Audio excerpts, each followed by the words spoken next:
معايا يا فندم؟ معاك يا فندم.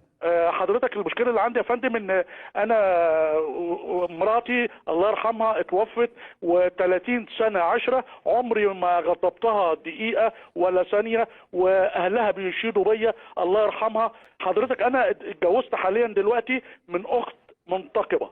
حضرتك يعني انا عندي اكتر من اوضه ساكنه. حضرتك من اول يوم ساكنه بصفه مستديمه في اوضه بنتها، معاها بنت من رجل اخر، هي مطلقه 4 سنين عندها البنت، وما بتطلعش من الاوضه حضرتك الا لما تجيب لي الاكل والشرب بس. فانا بقول لها ما ينفعش كده، انا مش مأجر لك الاوضه. صحيح. يعني خدت بال حضرتك؟ حضرتك مقيمه اقامه دائمه في الاوضه، ما بتطلعش غير الا للضروريات او للاكل او للشرب او معقده يا احمد، ما فكتش العوده بتاعتها ليه يا احمد؟ والله يا فندم والله انا حاولت اتناقش معاه يا فندم وكده. الله يا واد استنى يا واد، مش كان في ليله دخله؟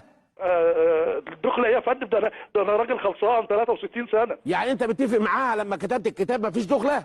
ما فيش يا فندم. ما انت سددت نفسها يا احمد من اول ليله اهو. ما انت سددت نفسها وقلت لها ما عنديش حاجه وانا مسلم النمر، فقعدت مع البنت، يبقى كتر خيرها يا احمد. طب ما انا عايز اقول لسعادتك حاجه يا فندم، مش كده يعني. استنى بس، والكلام ليها. اتفضل. ما دمت وافقت تتجوزك وانت كنت راجل صريح تنام تحت رجلك. الله يبارك لك يا دكتور، شكرا شكرا شكرا لحضرتك يا دكتور. دي حاجه. الحاجه الثانيه يا دكتور، انا جميع الدكاتره اللي هي بتروح لها بروح معاها يا فندم. جميع الدكاتره اللي هي بتروح لها انا بروح معاها، باخد العربيه وبروح معاها. انا راجل حضرتك عندي سكر وضغط ورجليا منمله وما يعلم بها. حبيبي عارف انا التنميله دي، عارف انا. بعد الشر على عايز 4 يدعكوها يا احمد، ما تمسك رجل وبنتها رجل.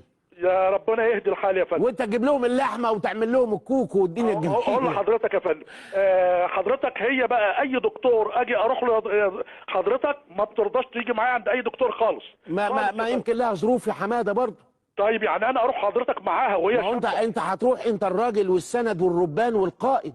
طب انا حضرتك راجل خلصان. لا ما تقولش الكلمه دي، لا ان شاء الله يا رب، والله الكلمه دي بلاش خلصان. لا عشان حضرتك بس انا هقول لحضرتك اصل.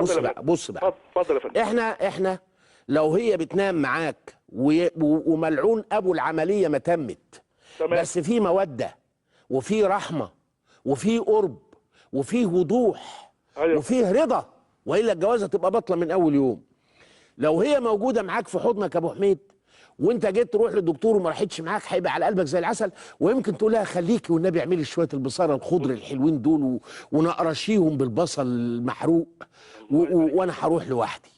بس احنا يا احمد بيه عشان شايلين من جوانا من حاجه، فبتفتح الحاجه دي حاجات. فمعلش هي تسمع الكلام وتعرف كويس قوي انها متجوزاك، واذا كانها من تقبه يعني معناها عارفه ربنا غلط، ده انا متاكد من ده.